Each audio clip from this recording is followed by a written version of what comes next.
Hey guys, a quick content warning before we get into this episode. This one is going to feature some pretty mature content, so maybe hide your kids and your grandma. Now, let's hop into it. Sing it. Oh, we can make a good thing bad. We're horrible singers. We're so good. Phil Mumford, come get us. I love you, Mumford and Sons.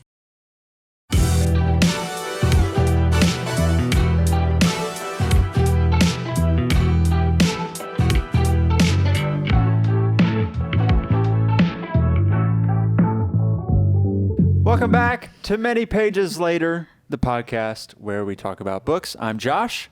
Right there is my favorite human, Haley.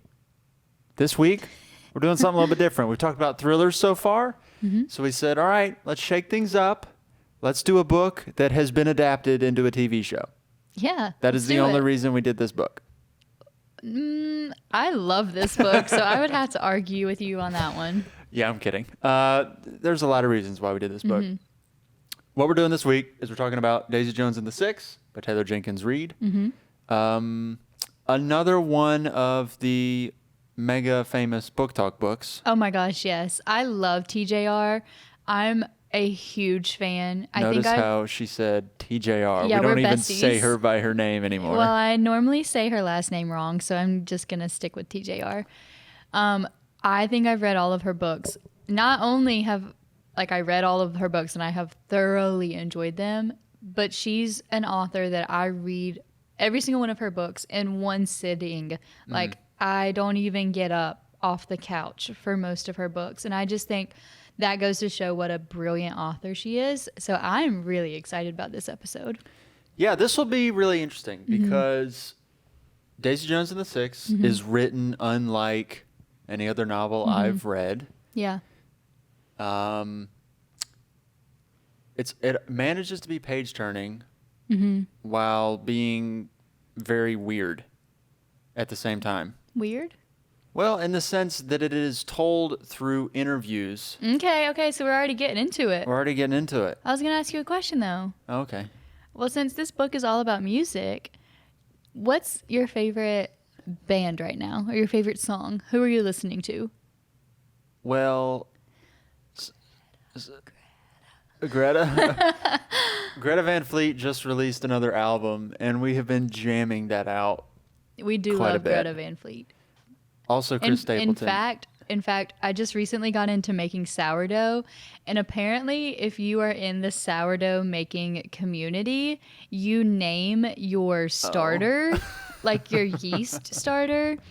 And my friend that got me really into sourdough making named her starter Bread Zeppelin. And I just was like in awe of how brilliant that was. And I was like, well, we have to name ours something just as good. And so because of our love for Greta Van Fleet, we have named our sourdough starter Greta Van Yeast. We're nerds, so I'm sorry. funny. No, we're just really weird, honey. You know what's really funny about Greta Van Fleet? What? They got their band name by pulling up the phone directory for like whatever town they live in Ohio. No way. And they just found this woman's name, Greta Van Fleet, and You're they kidding. said, that's our band name. And so then Does she have rights to their stuff now? I doubt it. But She should. well, I don't think she cares because like a year later they were playing shows. Yeah. And the Greta Van Fleet showed up to their show because she No saw her way. name on the marquee and was confused. And that's the end of the story. I hope she at least got like a free t-shirt or like a I'm sure. signed guitar. I'm sure. That'd be sick. But also probably at that point, I mean, this has got to be like 2018 that that's Yeah. happened. Nobody knew they were going to blow up the way they blew up. Yeah. So now it's... And I think part of the reason why I love this book so much is I'm a big classic rock girl. I just grew up with that in my household. Can't you tell? Yeah, I'm currently wearing a Fleetwood Mac t-shirt. It's one of my favorite articles of clothing that I own. Big Fleetwood Mac girl. I think one of my favorite gifts I've received is my mom got me tickets to go see them recently, and it was just like, to be there and see Stevie Nicks in like her goddess outfits. Oh my gosh. So I'm just a really big fan of rock and roll, Greta, but also really love Dermot Kennedy and Noah Kahan right now. Yeah. I love it all. I love music. Big music girl. There's a glaring miss in your music. What do you mean? Well, there's somebody you listen to more than anybody else. You haven't even talked about him yet. Oh, well, I said Dermot. No? Oh, okay. Are we talking about my queen? Your queen? Yeah, I don't even know if she belongs in this conversation because she's so above. Oh, okay. We are talking about the one and only Taylor Swift. Yeah, you're a big Swiftie. I'm a huge Swiftie. Maybe the Hey, biggest Swiftie. maybe if you guys leave us a rating and a review and this podcast explodes, I can go on her next American leg of her tour. Please, people, make it happen. How? Yeah, I mean, leave a rating and review. But I mean, But also, you would love that. I would love that. I think you were very bummed when you realized that you had to pay your left lung, your right clavicle, and your left foot in order to go see her. Ooh, yeah. Yeah. It's okay, though. I've just been jamming out in my car nonstop. So, But since you brought it up, leave us a rating and review wherever you're doing that. yeah. If you leave us a review on Apple Podcasts specifically, you might find next episode you're listening that we'll be reading the review out loud, Yeah, nice little shout out. which would be fun. And also, you can always jump in our DMs on at Many Pages Later on Instagram and give us a book you would like for us to read and to talk about. We're really open to those suggestions. So Yeah. So, quick synopsis of Daisy Jones and the Six. All right, non-spoiler, reading the back of the book. We have Daisy is a girl coming of age in LA in the late 60s, sneaking into clubs on the Sunset Strip, sleeping with rock stars, and dreaming of singing at the Whiskey A Go-Go. Her voice is getting noticed, and she has the kind of heedless beauty that makes people do crazy things. Also getting noticed is The Six, a band led by the brooding Billy Dunn. On the eve of their first tour, his girlfriend, Camilla, finds out she's pregnant. And with the pressure of impending fatherhood and fame, Billy goes a little wild on the road. Daisy and Billy cross paths when a producer realizes that the key to supercharged success is to put the two together. What happens next will become the stuff of legend. The making of that legend is chronicled in this riveting novel, written as if it were the oral history of one of the biggest bands of the 70s. In Daisy Jones and the Six, TJR brilliantly captures an unforgettable place and time in an utterly distinctive voice. Yeah, so Daisy Jones and the Six is basically if you were to have a novelization of maybe Fleetwood Mac combined Yeah, she with... was heavily inspired by a mix, a conglomeration of bands in the 60s and 70s, but just with other sources I've seen, her main inspiration was Fleetwood Mac, and I'm hooked. Yeah. I'm hooked. Yeah, so it's obviously not like Fleetwood Mac, but it's just I'm sort gonna of be that. honest too. I thought this was about a real band before I knew she was just inspired from other real bands. I mean, the way So it reads, you'd think that way. Yeah, I spent so much time on Spotify, like trying to find the Daisy Jones and the Six, and I was really disappointed to find out they weren't real, but at the same time, even more impressed by her writing. So, do we want to just go ahead and hop into the spoiler section so that we can kind of feel a little bit more free to talk about We can do all that. this content? Yeah, so if you haven't read Daisy Jones and the Six, it's a fun time. It's very Yeah. easy to read. And you can watch the show. That is also true, which we did, and it was awesome. Yes. So this is a cool episode to listen to if you haven't read the book, but you want to join in. Like if you've watched it, it's the same content. So spoilers are still the same. Yeah. Yeah, so check it out on Amazon. Grab a copy of the book, and we're going to step away and get into some spoilers. Nice.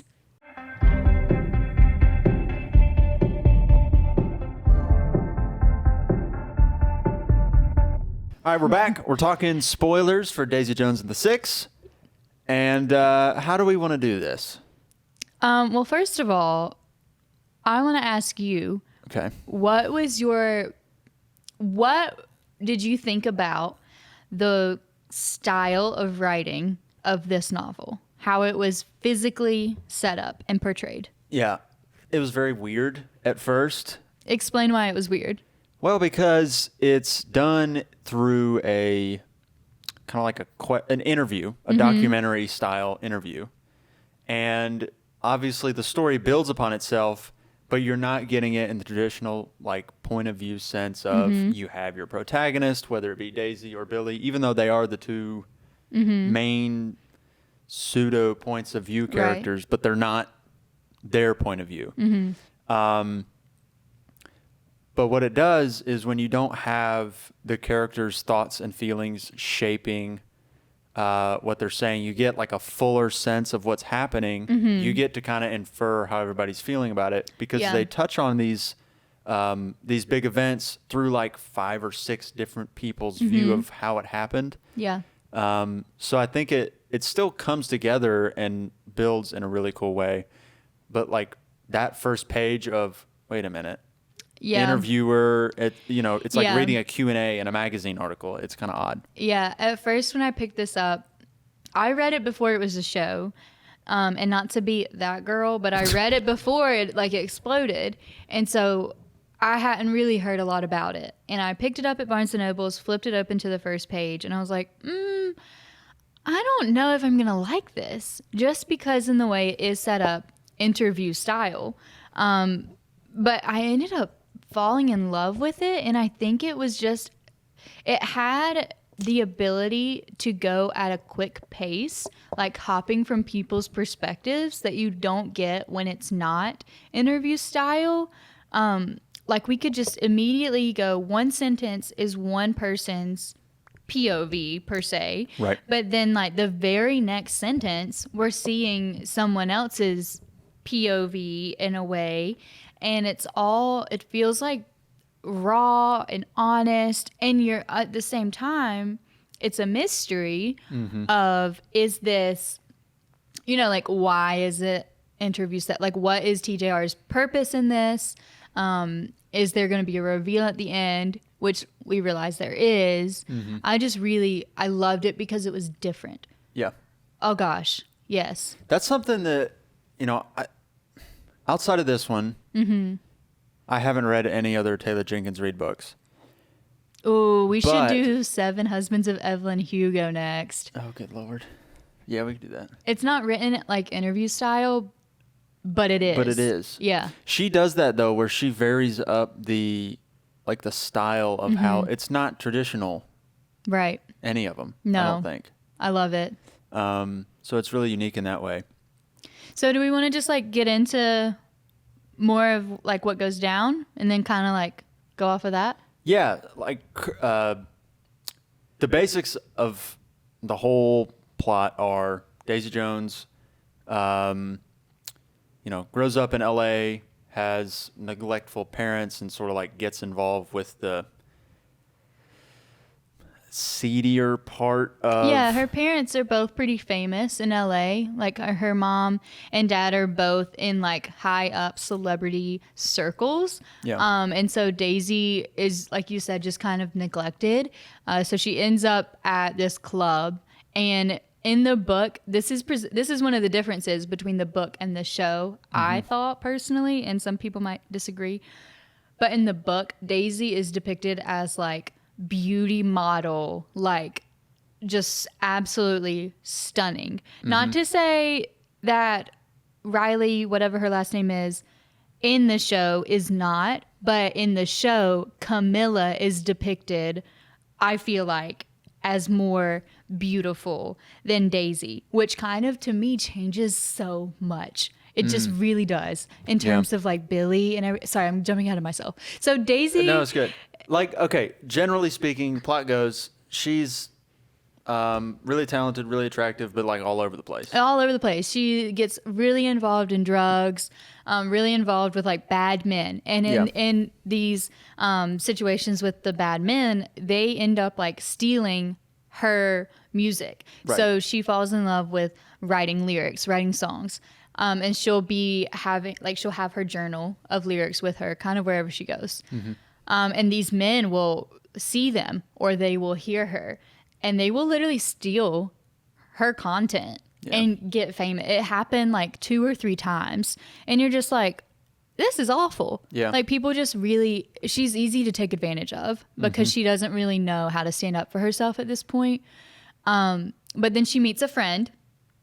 Yeah, she meets Simone. Simone is like the savior. Yeah, she's like a disco star or something. Also in the music world. Yep. And so Simone kind of like is a bit of a check and balance, I think, a little bit for Daisy and sort of like keeps her from going like completely off the rails. Yeah. And then at the same time, so we're seeing Daisy and Simone, but then at the same time in like Philly and then traveling all across America, we have Billy Dunn and Graham Dunn, brothers who started a band. Yep. Billy has recently fallen in love with Camilla. Yep. She ends up getting pregnant right before their first stint of the tour. They go on tour, and what happens with Billy? Billy goes a little off the rails. So Camilla's pregnant. Camilla's pregnant. And he's struggling with the fact that he's going to be a father. Because he has his own daddy issues. Yes. His dad was terrible, neglectful, left him and his brother. And so Billy's struggling, trying to like reconcile all that.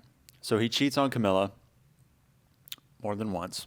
Turns into this pattern of like drugs and him sleeping with other women. And then Camilla catches him and just because, and this was heartbreaking. Camilla is literally just trying to be like supportive. Yeah. And it just really is heartbreaking because she flies out to whatever city they're in or drives. I don't remember which. It doesn't matter. But she's just going to like be supportive and literally like catches him in the act. And you're just like, oh my gosh. Yeah. Like, and at this point I've kind of lost, if not all, most respect for Billy. And for me, it's going to take TJR being an absolute genius to redeem that in my mind. And somehow she does. Yeah, because she dives into like the conflicted part of him. And while he doesn't always make the right decisions, I feel like he attempts to start from the right place. Yeah. You know? I feel like at the heart of it, like you were saying, with just like I feel like self-doubt, I just feel like he thinks he is not deserving. And I feel that's a heavy perspective he shows in the book, is that he's just not deserving of Camilla. And so like it's easier for him to mess up because he already thinks like lowly of himself. Yeah. Which also is just sad. So basically Camilla catches him and I love Camilla. She's so bad, She was like, now listen, you're not going to ruin my life. I'm not going to give you that power. That's my choice. You're either going to clean up your act, get yourself together, and realize the gift from God that I am to you. Yeah. And that's your only choice, actually. There's not an option 2. Yeah. Because this is my life. And I have a say in this. Oh my, like, I just love that Camilla is never depicted as like weak. Right. Ever. And she can't be. She can't. It is against her character. Yeah. So that to me was just, oh gosh. If I annotated books, I would have just been like highlighting every line that Camilla said to Billy in regards to like his behavior. And she was like, no, I believe in us. Yeah. I said that from day one. It is us, period. Yeah. Oh gosh. And just her faith in him through the whole thing. So we see, he goes to rehab after this, and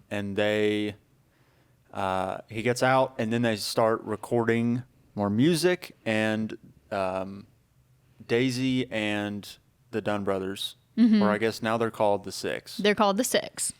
They're producers. They have the same producer. Agent, producer, Teddy. Yeah. Whatever his title is.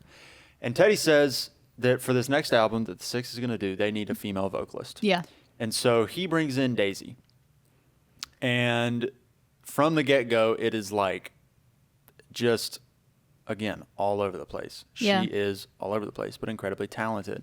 And so she starts like changing up lyrics, and like Billy is a control freak. And yeah. And this was one of their first moments together, Billy and Daisy, is Billy recently trying to get sober, recently trying to stay true to Camilla. He's trying really hard. He starts running, like anything to distract his mind from like these temptations. He's really trying. And then in walks Daisy, and she's just a tornado. And like, just to paint her picture, like she always comes to the band rehearsals like without wearing a bra and like in these really, really short, skimpy shorts. And it's just like that in and of itself is like right there. But then in addition to that, like she is heavily involved in drugs and drinking. And so for Billy, Daisy is just literally temptation walking on two legs. Yeah. And like, just again, the conflicting emotions that he has in all of this are just so powerful. But in one of their first like recording sessions together, Billy has written a song to Camilla. All of his songs are about Camilla. Yeah. Yeah. At one point, she even tells him, she was like, "You got to stop writing love songs about your wife." Yeah, like that's not rock and roll, dude. And so, which is like really tough. So yeah, they're singing, or he is trying to get Daisy to sing this love song to Camilla. And the lyrics that Billy has written, they point to a hopeful story of, and it's called Honeycomb. It's like it's gonna be their single, their number one song on the album. And it's basically like, no matter what happens, it's gonna be me and you. Like, I'm not going to sing it for us right now, but go look it up. It is on Spotify now because they actually did release an album. For part of the show, they ended up actually recording an album. I probably which is incredible. am in the like top 1% of Spotify listeners for the album. I'm not going to lie. We have listened to that album a lot. Yeah. So basically he has these hopeful lyrics. Right. Like, I've messed up. We've had a rocky past, but we're going to be okay. I believe in us. And Daisy goes to sing her line.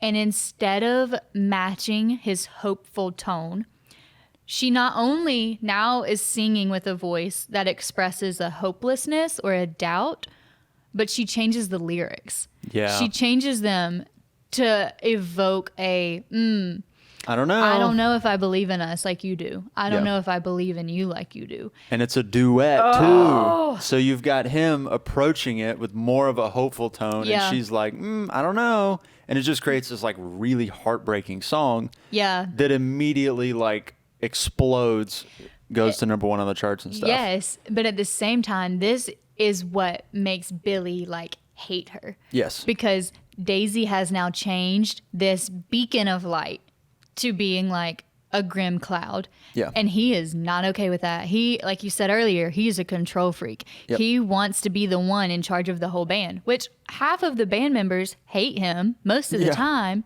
because he is such a control freak. He has to be the only one making any decisions. And I mean, yeah, he's got some flaws. Yep. And like he storms out of the studio. He like refuses to work with Daisy. He refuses to speak to her. Is just kind of a crybaby. And Teddy is like, Billy, grow up. And so Yeah. he sends Billy and Daisy to his like penthouse or whatever, nice home for them to finish writing the rest of the album. Right. Which they do. They do. The problem is that in the process of them working more together, this like tension builds between them. But it's not just, it's partly that they don't like each other, but it's also partly that they do like each other. Yeah, maybe And a little too much. Maybe a little too much. And, you know, Billy especially is dealing with the conflicting emotions of like, he's always going to choose Camilla.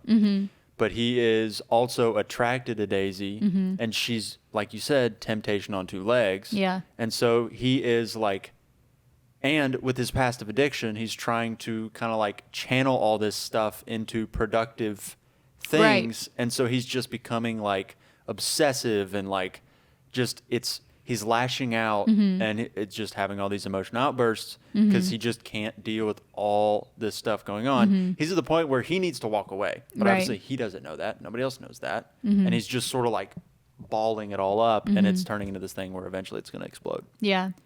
Yeah. I think something too during this time frame of when he's writing this album with Daisy, it's really beautiful to see Camilla's, again, her like trust and faith in him, because she knows that he's writing these songs with Daisy, who is depicted as this gorgeous, talented woman.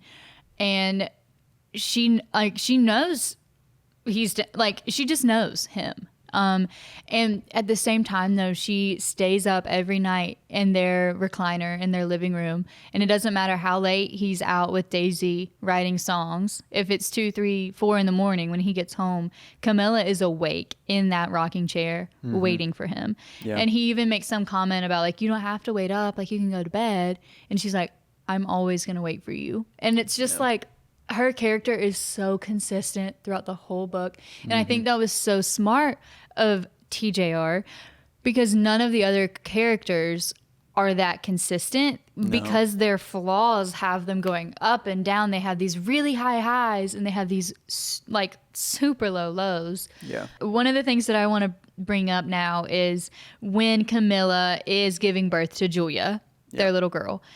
And at this point, Billy is on tour and he has gotten back into drugs, and it's really escalated quickly. And again, they're like in the middle of a concert. Teddy, his like producer manager, whatever, gets him, drives him to the hospital. And at this point, Billy is just a mess. Yeah. He falls apart. He cries and he's like, I can't go meet my daughter like this. I can't do that.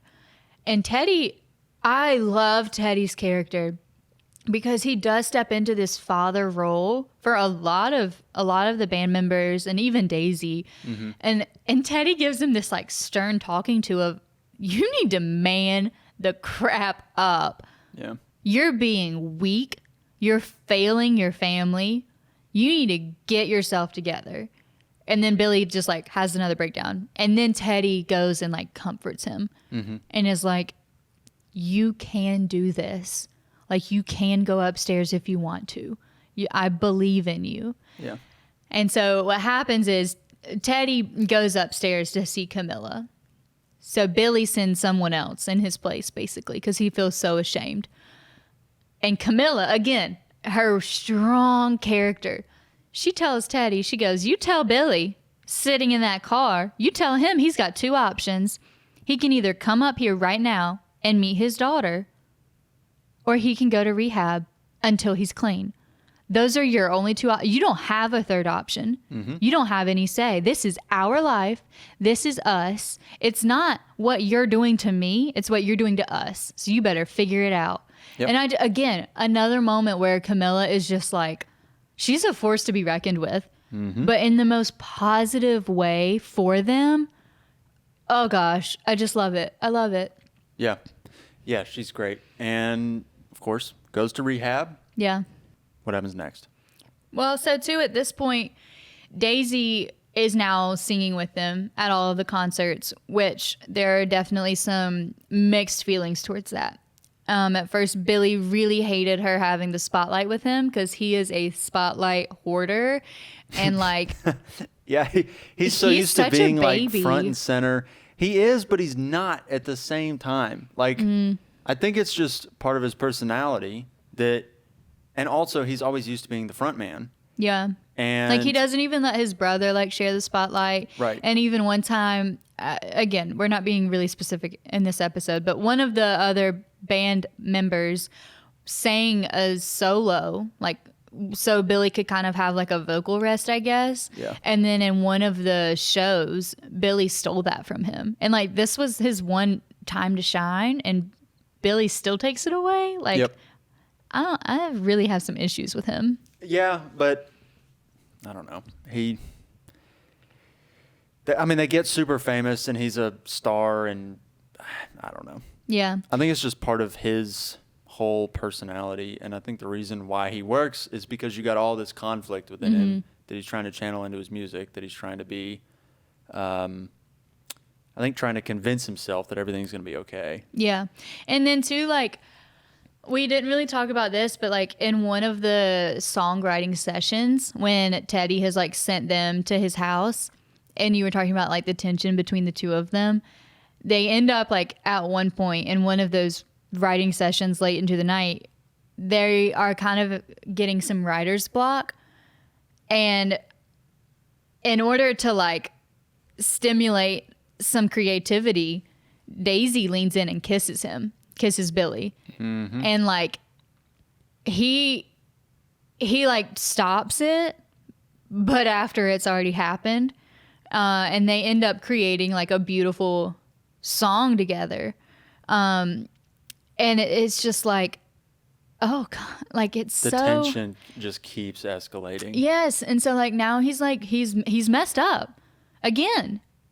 Yeah. And you know, they're doing more concerts and it just sort of keeps escalating, I guess. They have the cover shoot at one point for the album. Oh yeah. Let's talk about that. And that just is like, I guess the peak of it, because the two of them, Billy and Daisy, are like the stars of this photo shoot. But it's not only that, it's that they're like so close together and it's so obvious. There's a Rolling Stone reporter there too. Yeah. And it's just so obvious that there's something going on there. Yeah, there's just so much tension. And the cover, so like they have spent like a whole day shooting for this cover. And like all the band members are there. They all have their hair and makeup and outfits done. And it's just like a whole ordeal. And after like all these hours of group photos, the photographer takes Billy and Daisy and just gets a shot of just the two of them. And it ends up being that's the cover. And again, just to like, it just makes the sexual tension even greater because the cover is like Daisy's wearing like this tight white tank top without a bra on, and like Billy is like right up next to her. And Camilla obviously sees that. Yep. Like she's not there for the photo shoot in the book, but she is for the show, which I liked. I liked the show producer's decision to like have Camilla just there, to, like, and the escalate. fact that Camilla took that picture in the show. Yeah. Oh my gosh.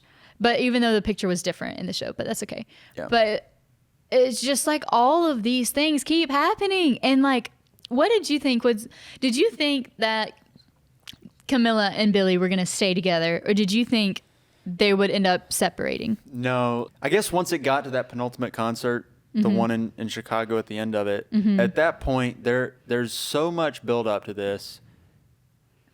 For me, I thought that they were not going to work out. It seemed like it was going to be, all right, there's going to come a point where Camilla's just had enough. Yeah. And she says, nope.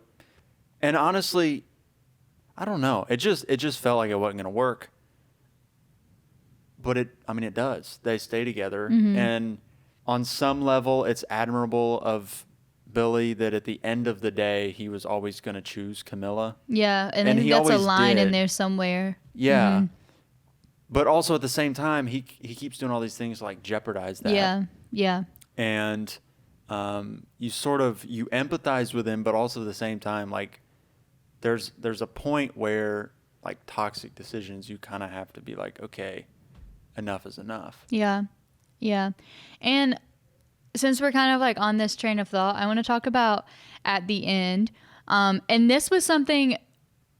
So Amazon TV directors, if you're watching and listening, I really have some beef with you on how you did the ending because it's not the same. Well, it's extrapolated from the book. Not the very, very end. Not the very, very end. Oh, okay. Whenever they're at the end of that concert. Oh, yes. I know what you're talking about. I strongly disliked how the show left this part out. But in the book, basically, Daisy at this point has like confessed her love to Billy. And she's like, let's just be together. I know you have feelings for me. I can feel it. I can feel the way you look at me when we sing. These strong, powerful like they have written love songs together. They've written songs, like Billy has written a song about like his strong temptation to be with someone he can't. And it's just so evident to everyone around And so she calls him out on it. And she's like, let's just be together. And he's like really struggling, but he says no. He says no. And kind of in this same night when everything is escalating so much, Daisy is strung out. And they're all the band members are in a hotel. And Camilla finds Daisy locked out of her own hotel room. And Daisy is just completely incoherent. Camilla helps Daisy up. And at this point, Daisy has made it obvious that I want your husband, and I'll do anything to have him. Camilla helps her up. Camilla takes Daisy to Camilla's hotel room where their daughter Julia is.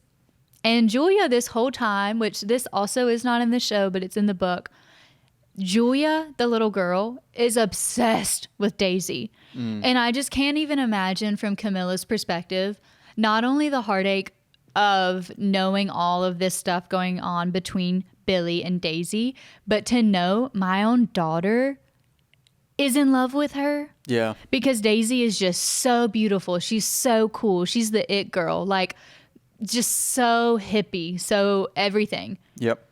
And Julia's obsessed with her. So Camilla brings Daisy into their hotel room, and Julia is like, oh my gosh, I get to have a slumber party with my favorite person in the world. Camilla, again, heartbreak. Yep. Camilla lets Daisy like sleep in her bed. Billy, I don't remember where he is. It's not important. But Camilla is basically like, listen, you're not going to have him. And here comes the line that you kind of said, but like Camilla basically tells Daisy, he's always going to choose me. He may mess up. He may struggle. But I know he will always choose me. So you need to do yourself a favor, and you need to do my family a favor, and you need to leave this band. Yep. And she does. But it's just like, again, the picture of Camilla being the better woman, always. Yep. Being like the stronger person, always. She's so consistent. Yep. Again, we're just jumping all around. But like, tell me how you felt about whenever Daisy kind of flew off the grid to Europe and like she married this guy, and like, let's talk about that for a little bit. Yeah, she goes and gets married to this complete loser of an Italian, Nicky. A whole prince. Yeah, he's a prince, but he's a waste of space. A frog prince. Yeah. Ribbit. Like, it was terrible. So in the show, Why do you think she did that? Because she's at this point like in love with Billy. yeah, I think there was all that tension between the two of them, and she probably just felt like she needed to escape or something. Yeah, do something really dramatic. Yeah, I don't know why. But also, I think a lot of her whole deal is that she is predictably unpredictable. Yeah. And that, like, she's just always going to do something stupid. Yeah.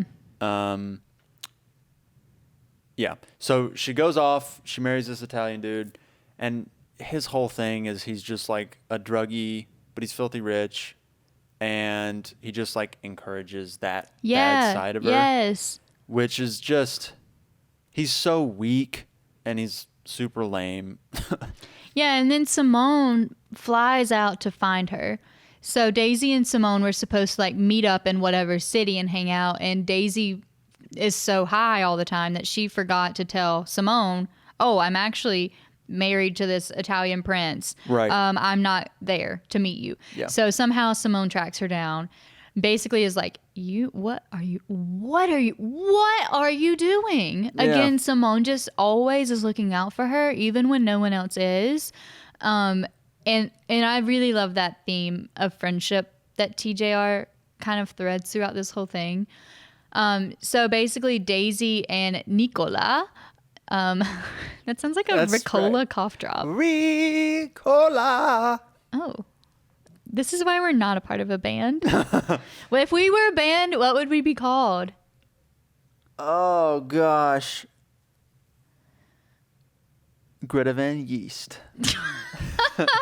No, that's not I good. don't know. What would we be I called? don't know. I'll keep thinking about it. Would it be just like, it has to be super random, you know? Like, I'll keep thinking. So anyway, Simone brings Daisy and Nicola back to the States because they have to finish their tour. And at this point, They're just doing drugs all over all the place. the time, all the time. And Daisy coins this like thing that she likes to do, like Up and down? up and down. Good. That was good. Where she always like, she goes to a diner in the morning and orders coffee and champagne and then is also like doing drugs. Yep. And it's just like, she's just really messing herself up. And Nikki is encouraging it. And He's all into it. He just wants to have fun. yeah. And I think he likes to see her like struggle. I don't know. He's just a bad guy. And so at one point it gets so bad that Daisy overdoses and Nikki just like literally throws her limp, unconscious body into the floor of the shower and leaves the shower running, and he hightails it out of there. Yep. Somehow Billy gets to her room and he finds her in this state. And Billy goes like red fury. Yeah. I'm going to kill Nikki. He obviously does not care about you at all, Daisy. Like, you need to understand that. So like Billy gets her to like come to, and like it's just this whole big dramatic scene. And I think it brings him to his knees because Billy is seeing how messed up Daisy is. Mm-hmm. And I think in that moment, it's one of the first moments where he realizes like, as much as I want her, I don't want her. You don't want to deal with all the stuff that comes with her. Yeah, that moment in the show was nuts too. Yeah. Because like, I think it played out just a little bit differently in the show, but just sort of like seeing the way Nikki reacts to her ODing, and then just the moment of disappointment when he's like, I gotta go. And she realizes that like he's betrayed her and that he's not gonna look out for her, and that like she could have easily died. Yeah. Right. And Oh, why don't we talk about the twist? No? What? Well, before we talk about the twist, can we talk about Graham and Karen? Because we haven't talked about them at all. Yeah. I really like them. So this whole time, up until a point. Well, this whole time, Graham, Billy's brother, has been hardcore crushing on Karen, the keyboardist. And Karen is like way too good for him, kind of a deal. And finally, Graham has the courage to like ask her out, kind of a thing. And they start dating and whatnot behind everybody's backs, just because they want to keep it secret, low key, safe, kind of a thing. And so like that's going on in the background for like a lot of the book. Karen ends up getting pregnant, and like Graham is stoked. Yeah, he's like not. excited to be a dad, and it's really cute. And he's like, we're going to make it work. Like, I'm fine with quitting music. Mm-hmm. Like, I'm fine with that. I love you. And Karen is like, I'm not done. I'm not ready to give up this life. Mm-hmm. I like rock and roll, man. Like, that's her vibe versus Graham's. And it comes to the point where Karen goes without Graham knowing. She goes to have an abortion and afterwards tells Graham. Yep. Even though he had like told her like not to. Like, he was like, please don't. Because I think she'd mentioned that she had thought about having an abortion. He was like, please don't. We'll make it work. I'll do something. So like at this point, it's just so emotional, and like you hurt for Graham. Yeah. You hurt for him because he's like betrayed. Mm-hmm. And this is all right before their penultimate concert in Chicago. Like all this sort of happens right before. And so then you got this enormous amount of tension between the two of them. And it's just sad too, because like she could have like had Graham there with her. Like I feel like if she would have told him like, listen, I'm not going to do what you've asked. Like I'm going to go have this done. Like he would have been there with her. Yep. Like that's just the kind of person he is. And so it just like, it was so, I like cried for that whole thing, just because for both of their sakes, it is just sad. Yeah. But yeah, now we can go into the twist if you want. Yeah. So the twist, I guess, is just that there's been a interviewer this whole time, but they've been unnamed. So the twist is when we find out who the interviewer is, and we find out in that last scene when Camilla is telling Daisy Oh here's gosh, how it's going to be. I forgot. You're right. But yeah, the interviewer basically says, "I remember what colored dress my mom was wearing," Yeah. talking about Camilla, and she describes her dress, and she describes remembering Daisy showing up to the hotel room. Yep. And you're like, "Oh my gosh, the interviewer is Julia." Yep. The interviewer is Billy and Camilla's daughter. And like, not only is that such a good twist, like it's mean, like I think the book would have still been just as good if the interviewer was anonymous. Right. That's my hot take. But like, I don't even know it's that hot of a take. It's just a really good book. So I don't know. It's not like a holy crap twist. It's just more of one of those like nice little It makes things. it more meaningful because not only was it a good twist, but secondly, it makes the story all that more powerful because these people have been so raw. Yeah. And like Billy has been fully transparent and he has just exposed all of his weaknesses. Mm-hmm. And that's his daughter. Yeah. And it's just like they're not hiding anything from her. They're not trying to like protect her from the truth. Yep.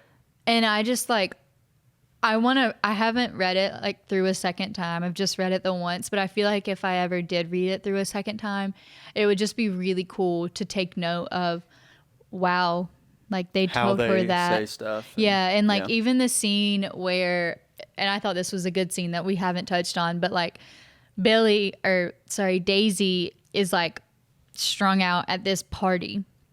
And she's supposed to be recording the album, and she's like 5 hours late for rehearsal or something.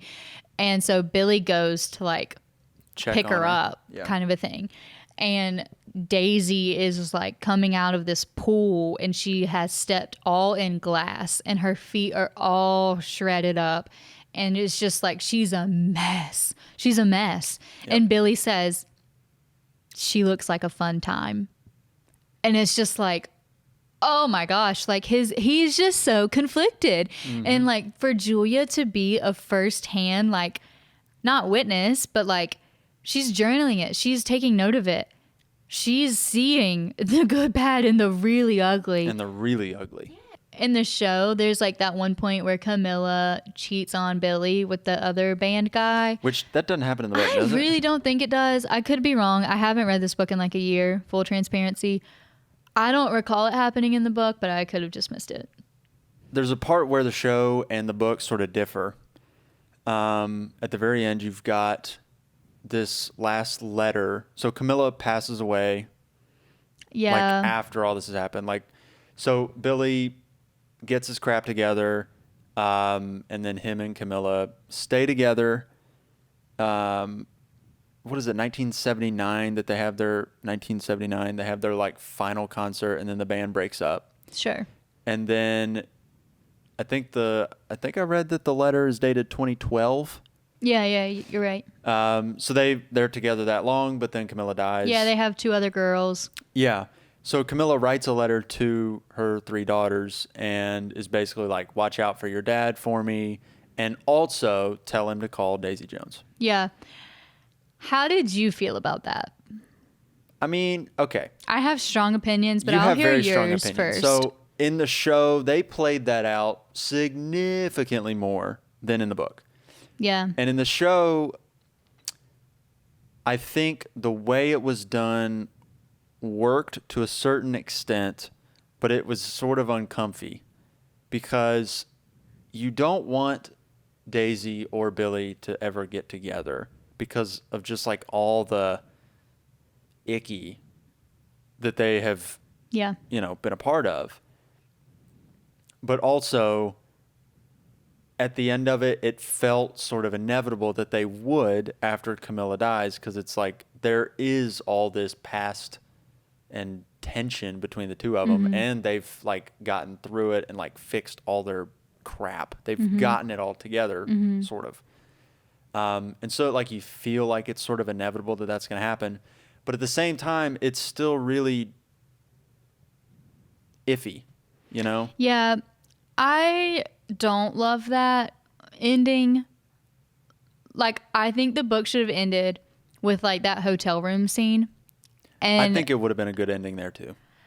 I feel like this was more for an audience who is more like not me. It just like it was like you were saying, it was just too icky. Like with all of the past struggles, I feel like maybe if it was a thing where in the past there was noted tension between them, but they never kissed, they never, you know, had all of these steamy moments together. Maybe some of the songs weren't so direct. You know, maybe Daisy hasn't gone and confessed her love to Billy saying, let's run away together. Like if those things hadn't have happened and they were just two frontline singers together, maybe I would feel differently. I think it's one thing that doesn't align with Camilla's character. And maybe I don't know Camilla as well as I think I do. For her to be so resolute for me and Billy, it's always going to be me and Billy. Yeah. And then for her to go and be like, actually, you can have him now. Yeah. But also at the same time, if I were Daisy, I feel, I can't think of the word right now, but like that's humiliating. I'm sorry, that's humiliating. Camilla dies, you can have him now. I'm dead. Yeah. I would not have the audacity to like reach out to Billy or like go on a date with, you know, you're like, you're just like the secondhand toy. Like, yeah. The way it's described, see, or the you way can they see do it. I have strong emotions towards things like this. Yeah. But, you know, I don't know. I think on a certain extent, to a certain level, it works. But at the same time, it just is like, oh. I just thought the ending would have been better if it stuck to the hotel room scene. Yeah, and even if you just stopped it at the reveal, that Julie is the interviewer. And yeah, I don't know. I think it could have just been he stays with Camilla, they live happily ever after, right off in the sunset, and that's the end of it. Yeah, I thought it was like, I didn't hate. I mean, obviously, it made me cry when Camilla passed away, but it wasn't that like I was against TJR writing that in. Mm-hmm. Like they didn't need to live happily ever after. Yeah. I don't know. Yeah, I don't know. It's Billy doesn't get to go and do that. Yeah. I'm just like thinking in my head, like if there was ever like a woman that you were like involved with, you know, and then like I write you a letter knowing I'm about to die, being like, oh, actually here, you can be with her now. That would not happen. Yeah, it's just like, no, actually I'll rise from the grave. And come back and slap me. Yeah. As you should. I don't know. I'm very pro marriage. So like stuff like that just doesn't really sit well with me. Yeah. Any other like thoughts? How many stars would you give this one? I mean, I think for me, it's probably like a 4. A 4 out of 5? Yeah, it's not a 5 of 5. I'm surprised you gave it a 4. Instead of a what? Like a 3.5 or 3? I definitely thought 3.5. I know you so well. But I didn't want to be like, oh, it was a 3.5, because then it's like 60% out of 100, which is kind of You're a mathematician. I don't know, 3.5. That feels about right. I think it was really good and it was fun. Well, no, that's not the right word. This was not a fun book. This was a hard book to read. Yeah, but it was an easy read. It's an easy read. And you can totally see why it exploded the way it did. Yes, it has become such a thing. Like, even like, I love Free People. It's my favorite clothing line. And Free People now has an entire Daisy Jones line of clothing. Yep. I went into a Free People store a few weeks ago when this line was like first starting. So I guess a couple months ago. And they were playing the soundtrack the entire time I was there. For the show. Yep. And like now they have an album on Spotify with a lot of plays and like I listen to it constantly. Yep. And it's just like, and Karen, the pianist, has a clothing line with Madewell. The actress, yeah. And it's just like Suki Waterhouse. Yeah. And it's just like, it really has exploded. And I think this is just the beginning for these actors and actresses. Like, and maybe I've missed things that they've been in before this, but I haven't really seen anything with them, but I feel like we will Yeah. a lot more. Yeah. I think I give it a 4 out of 5 stars. I think I don't choose to give it 5 because of the last page. That just did not float my boat. I do remember though when you read the twist that it was Julia was the interviewer. You were like, "Oh my gosh, it was Julia!" And I was like, "Is that what my voice sounds like?" That's what it did in that moment. Oh yeah, okay. That's really scary. I was like, what? What's going on? And then I cried for like 12 hours. Yeah, I you think did. this You was closed my it. gosh, let's talk about how much I cried at the end of the show. Oh yeah. Remember that we stayed because up really late to watch. They drew out the whole Camilla dying part of it for a long time, yeah. And I cried so bad that the next day Your I went eyeballs were into work. I went into work and my whole face was swollen from crying so much, and I had a really bad headache when when you cry too hard. That happens. Yeah. And like the whole entire day I just felt sick because I had cried too hard. You were like, why did you make us watch that? Yeah, so if you have read the book and you haven't watched it, I should. do highly recommend watching it. Yeah. There are a lot of differences in the show. And like we didn't touch on a lot of the details, and we didn't mention half the characters.